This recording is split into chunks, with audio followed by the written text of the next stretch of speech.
क्या मुसलमान होने की वजह से ए.आर. रहमान को बॉलीवुड में काम मिलना बंद हो गया है?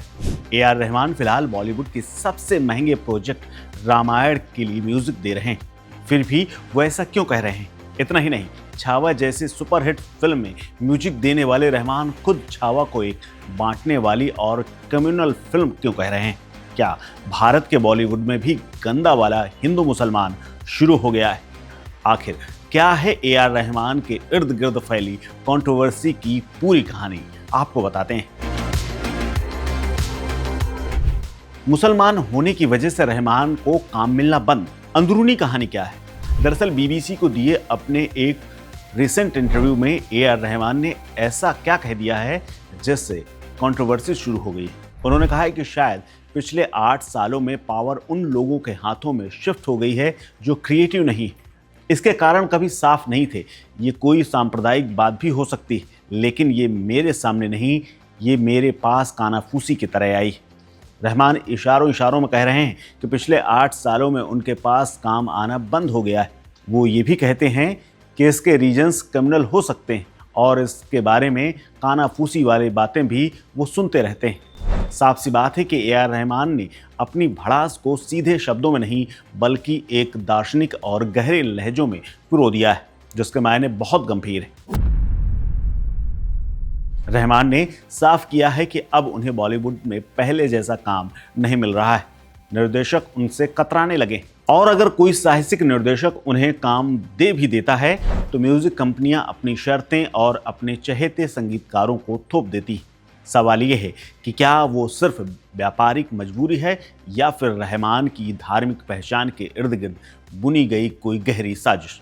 विवाद की सबसे बड़ी वजह फिल्म छावा बनी, जिस पर उनकी टिप्पणी आई। रहमान ने इंटरव्यू में साफ कहा है कि छावा एक बांटने वाली फिल्म थी, लेकिन रहमान के इस स्टेटमेंट के बाद अब ऐसा लग रहा है जैसे उन्होंने मानो मधुमक्खी के छत्ते में पत्थर मार दिया है। कुछ लोग कह रहे हैं कि रहमान अब विक्टिम कार्ड खेल रहे हैं। वहीं रहमान के फैंस का कहना है कि अगर एक ऑस्कर विनर म्यूजिशियन ऐसा महसूस कर रहा है तो कसूर सिस्टम में है, कलाकार में नहीं। जाहिर सी बात है, जरूर कुछ लोग ऐसा कह रहे होंगे, जिससे बॉलीवुड में कम्युनल रेखाएं खींची जा रही हैं।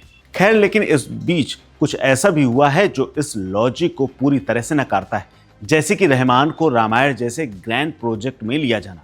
आपको बता दें कि ए.आर. रहमान फिलहाल 1000 करोड़ की फिल्म रामायण का हिस्सा हैं और वो इसके संगीतकार हैं। इस मामले में रहमान का ये भी कहना है कि मुस्लिम होने के बावजूद उन्होंने रामायण सुन रखी है और इस प्रोजेक्ट को लेकर काफ़ी एक्साइटेड है। रामायण में रहमान का होना वैसा ही है जैसे किसी जमाने में टीवी के सुपरहिट सीरियल महाभारत में राही मासूम रजा हुआ करते थे। राही मासूम रजा भी मुसलमान थे, लेकिन उन्होंने महाभारत के सारे डायलॉग लिखे थे और महाभारत टीवी की दुनिया में कितना बड़ा और पॉपुलर शो था ये सबको पता है। जाहिर सी बात है, कला की दुनिया धर्म की दीवार को नहीं मानती। लेकिन फिलहाल ए.आर. रहमान के ताजा स्टेटमेंट को लेकर के ढेर सारी बयानबाजियों का दौर भी शुरू हो गया है।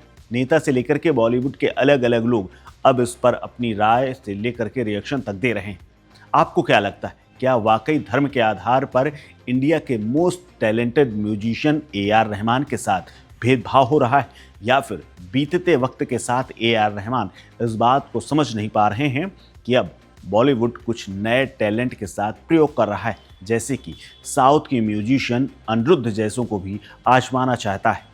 शेयर कीजिए अपनी राय, अपनी ओपिनियन हमारे साथ, क्योंकि हम हैं इंडी वॉइस, आपकी अपनी इंडिपेंडेंट वॉइस।